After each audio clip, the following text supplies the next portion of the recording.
Today's topic is best view in different imaging technique. Choosing the right imaging technique is just as crucial as choosing the view. For example, while X-ray are great for fracture, MRI is gold standard when you need to evaluate marrow changes or soft tissue extension like in infection or tumor.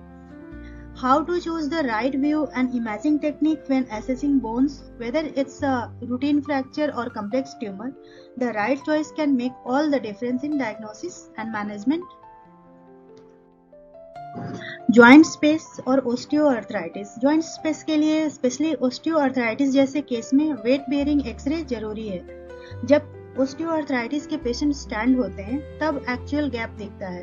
That's more accurate then non weight bearing view. In case of general bone structure, जब हमें fracture या alignment देखना होता है तब entero posterior और lateral view best होते हैं। ग्रेनस्टिक फ्रैक्चर और पेडियाट्रिक फ्रैक्चर्स। बच्चों के बोन फ्लेक्सिबल होते हैं, इसलिए ग्रेनस्टिक फ्रैक्चर बच्चों में कॉमन होता है। इसमें हमें एंटेरो पोस्टेरियर और लैटरल व्यू लेना चाहिए, वरना फ्रैक्चर मिस हो सकता है। स्पाइनल फ्रैक्चर और compression. In spine imaging, the lateral view is key, especially for vertebral compression fracture. It gives a clear profile of vertebral height, alignment, and kyphotic deformities. Stress fracture.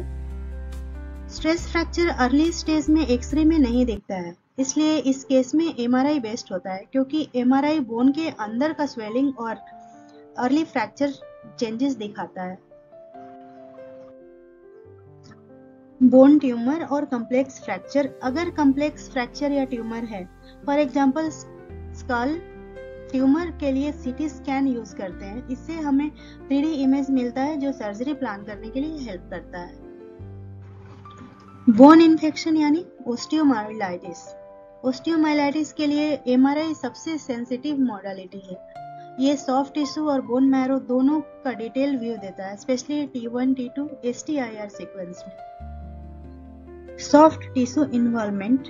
अगर हमें tumour या inflammation के soft tissue extension देखने हैं तो MRI best है। Bone और muscle के बीच का डिफरेंशिएशन क्लियरली दिखता है।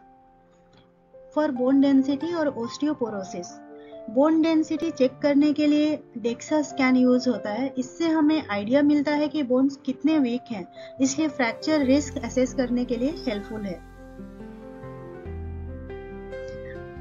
अगर हमें फुल बॉडी का ओवरव्यू चेक करना है, जैसे कि मेटास्टेसिस या इन्फेक्शन के मल्टीपल साइट्स, तब बोन स्कैन यूज करते हैं। ये हाई एक्टिविटी एरियाज को हाईलाइट करता है। Each modalities has its own strength. The goal is not just to get an image, but to get the right image that answers the clinical questions, whether it's X-ray, CT scan, MRI, or nuclear scan. The view we choose is a strategic decision. Thank you for watching. See you in next video.